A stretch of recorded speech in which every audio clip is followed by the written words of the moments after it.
Thank you. I think that clock is broken. I'll try to keep this under 2 minutes. The Jackson family, I know we're celebrating a life. It's a life lost. Having lost a wife and a daughter and a son, it's cold out of the blue. It's not easy, no matter how much you loved them, no matter how close you were. So I just like to express my deep sense of, how can I say it, sympathy and understanding. But the big thing is left. He left you something that no one else could. He left you character, judgment, honesty. You can't kid yourselves about what's right and wrong. President Obama, President Mrs. Clinton, Vice President Harris. Jesse believed, the Bible tells us, that they that wait upon the Lord shall renew their strength. They shall mount up with wings as eagles. They shall run and not be weary. They shall walk and not grow faint. I hope the hell you all got that, because you're going to need help getting out of here.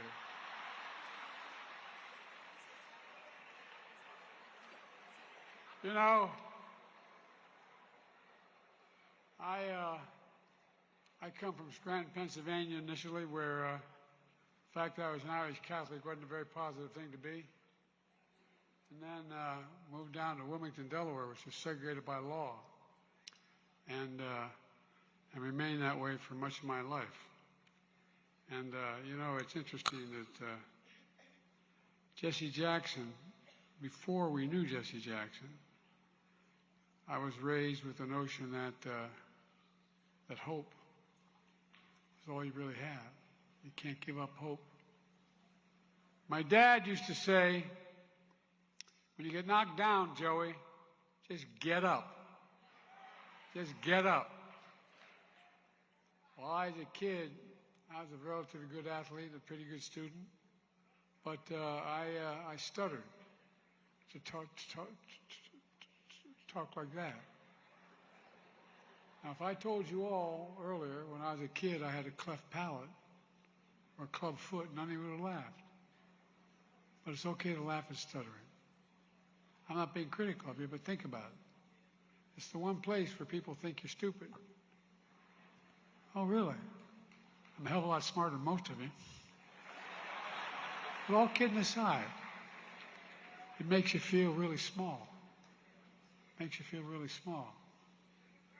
And you know, when I moved from Wilmington to Claymont, Delaware, a working-class town, I was surprised. I remember being dropped off at the little Catholic school I went to, 3rd grade. And I watched this bus go by every day. And it passed, I was on the call of Philadelphia Pike connecting Wilmington and Philadelphia. And it passed the turn to the big high school, Claymont High School. And the little Catholic school I went to, Holy Rosary, was right on the corner. I remember saying to my mom, "Mom, why does that happen?" She said, "Well, black kids aren't allowed to go to school, white kids in Delaware." And, you know, the more I thought about that, I thought to myself, how can that be, how can that work? How can that be right? And so, as strange as it sounds, I got involved in being concerned about it. I didn't know a damn thing about the civil rights movement. I was going into 4th grade. But you know what's right and you know what's wrong and you feel it. You know, the fact of the matter is, the man of God and the people throughout the decade of friendship and partnership, I knew Jesse. We were both young. I'm only 83. I'll tell you laughing at. That's 40 times 2 plus. But all kidding aside, we came up through the same time. I knew Jesse, and history remembers him. I knew him was determined and tenacious. I knew him was underrated, undeterred, and unafraid. Not a joke. And more than most, Jesse was dedicated with every fiber in his being to redeeming the soul of America. The soul of America. You know, Jesse and I came up together as leaders in the Democratic Party. We had very different backgrounds, and in some cases even different views, but never on race. Sometimes we went at it toe-to-toe. We disagreed on some issues. But that's what I actually admired most about Jesse, his passion. He was passionate. His passion, the courage of his convictions.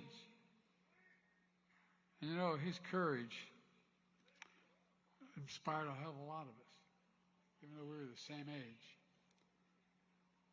You know, with his captivating presence, his stirring words, he would be easy for history to mistake Jesse for a firebrand.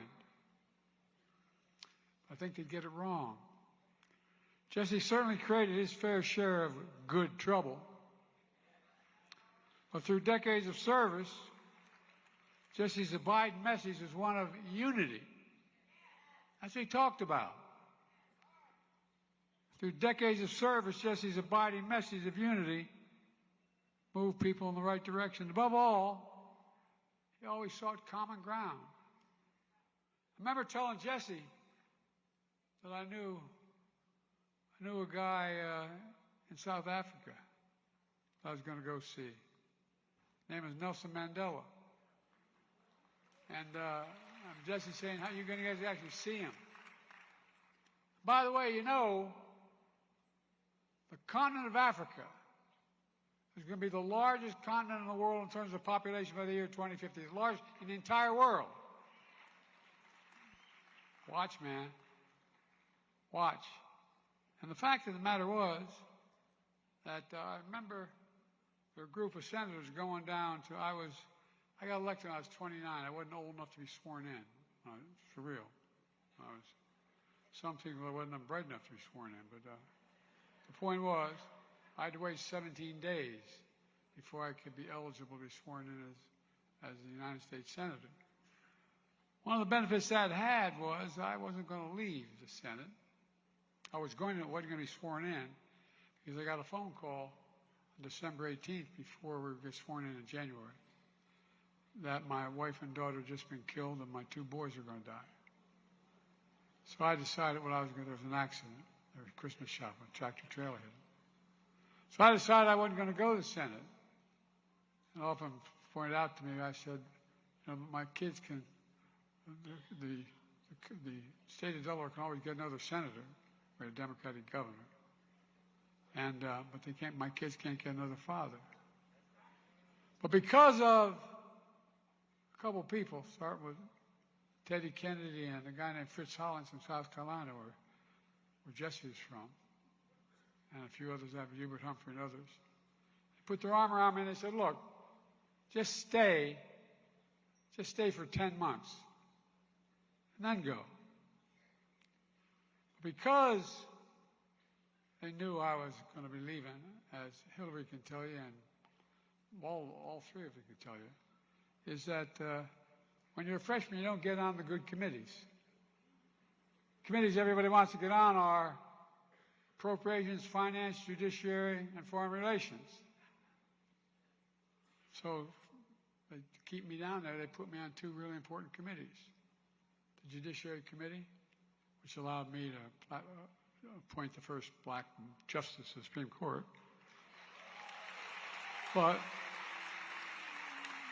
And the Foreign Relations Committee.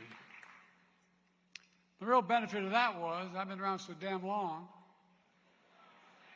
I literally, and I'm not being critical of my colleagues, I know more heads of state personally than any other president in the history of the United States of America. Which means I know a lot about other countries. I spend a lot of time. But here's the point. You know, the fact is that as I learned, and by the way, I've forgotten more about what Putin does and these guys and Xi than most people know. I've met with Putin for, anyway. And remember, Barack was a great, great man to be vice president for. I really mean it, Barack. Thank you.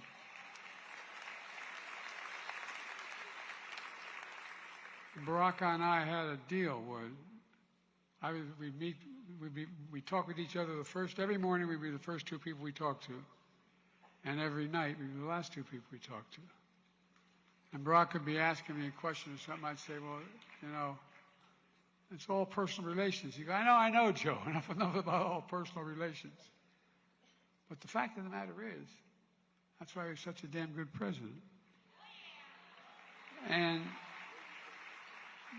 the whole point of what I'm trying to get at here is that, you know, Jesse did it really well. You got to know people. You got to understand what's on their mind. You got to kind of speak to them. You got to be able to talk to them. And above all, Jesse always sought common ground. Of course, he preached hope because, folks, despite all he endured growing up, despite the pain and disappointment he experienced, Jesse was an optimist at his core. No matter what you say, at his core, he was an optimist. I don't know if it was born out of religious belief. I don't know if it was born out of how it arrived, but it arrived in people in different ways. But it mattered a lot. It mattered a lot. He kept the faith with the American people. Every time I moved after I moved from Scranton, we'd go up there and spend the summers up there. Every time I leave my grandpa Ambrose Finnegan's home, he was an All-American football player at Santa Clara when Irish Catholics weren't very much in vogue, except in the mines up there, as Hillary knows that state well. And every time I leave the house, he yelled, "Joey, keep the faith." And my grandmother will know, "Joey, spread it." Well, folks, I had the opportunity to come up in politics at a time with people like Jesse around, and Jesse in particular, where he talked about hope. He talked about hope. He believed in his bones in the promise of America. We're all created equal in the image of God. We hear this all the time. I wonder how many people really believe it. He believed everybody deserved to be treated with equally and throughout their lives. And while we've never fully lived up to the promise, I don't think things would have been the same had Jesse not been around, because Jesse decided that his life was ensuring that we never fully walk away from it either. Because there's bad times like now. We're in a tough spot, folks. We got an administration that doesn't share any of the values that we have. And I don't think I'm exaggerating a little bit. So, he knew who we were at our best, and he simply refused to let us off the hook as a party, as a nation, or as individuals. And time and again, through triumph and turmoil, with relentless insistence on what is right and just, he helped lead us closer to fulfilling our nation's promise of restoring the nation's soul. He used his gifts to influence generations of Americans, and countless elected officials, including presidents, as you see here today. And though through his impassioned words on the campaign trail and through moments of quiet courage, Jesse changed history in ways numerous and profound. In fact, I want to thank the Jackson family again, because you don't do it without family. My dad used to have an expression, Mr. Jackson. He said, family is the beginning, the middle, and the end. It's all family. And Rainbow Push Coalition, you know, The family, you're just incredible. But I promise you, as much as we're celebrating here, when you leave here, you're still going to go home and you're going to feel a little hole in your heart. He's gone.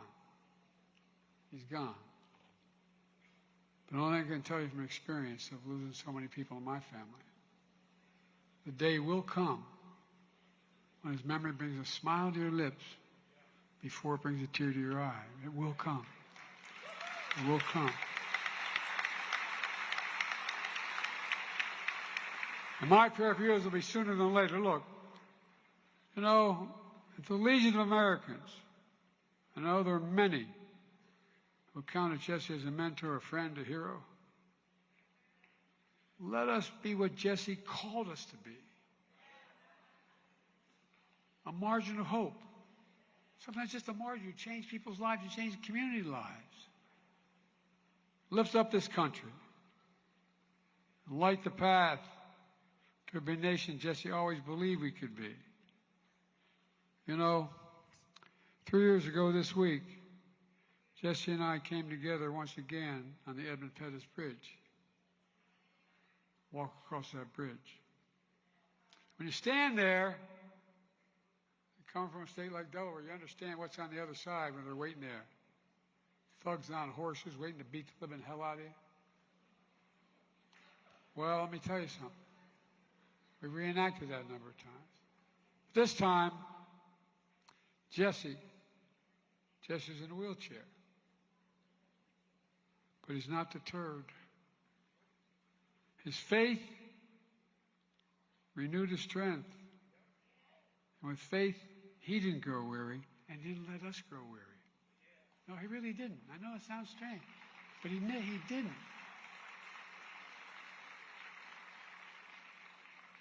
I reflected on Jesse's strength and his spirit. Let me close with sharing a hymn that means a lot to the Biden family. Particularly meant a lot to my son, Bo. Bo is a wonderful guy. He should be standing here, not me. Bo was the Attorney General of the state of Delaware, a really decent guy, loved by everyone in the community. Volunteered to go to Iraq rather than go to Iraq when it was all National Guard. And he died there because he was exposed to those burn pits. Well, you know, this quote meant a lot. It's, and he will raise you up on eagle's wings and bear you on the breath of dawn. Let this light shine upon you like the sun until next time he sees you, he'll be holding in the palm of his hand. My prayer for everyone here, and I'm cutting my speech very short because I'm afraid I'll be attacked.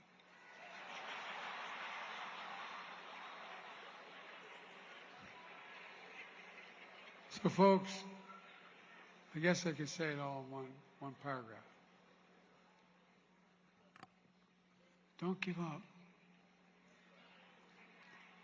I started off every morning as a young man when I got back to Delaware.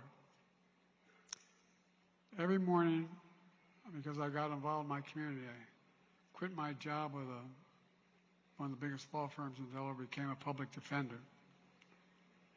And I spent a lot of time with the community. I was the only white guy who worked on the east side of Wilmington, Delaware. Matter of fact, they named the biggest swimming pool after me, the Biden swimming pool, man. But all kidding aside, I was one of only 13 lifeguards. I was the only white guy. Because I wanted to understand. I thought I knew the issues, but I didn't understand the individuals, persons. I remember I had a little Chevette. I remember an all-state halfback I played with. And he said, "Joe, you have a jerry can? You know, a big 5-gallon. He said, "Can I borrow your car?" I said, "You got a car? Sure, you borrow. What do you need a jerry can for?" He said, "You dumb SOB. I'm going down to see my mother in North Carolina. I can't stop at a gas station." I can't stop at the gas station. The point I'm making is, the more we know one another, the more we understand what we're going through. There's enough decency and human nature in this country to reach out, to help. You know, Jesse kept hope alive for us in his lifetime. And we've got to continue to do it in our lifetime for our children, because there's nothing beyond our capacity when we work together. Nothing, nothing, nothing. So stand up and finish this job.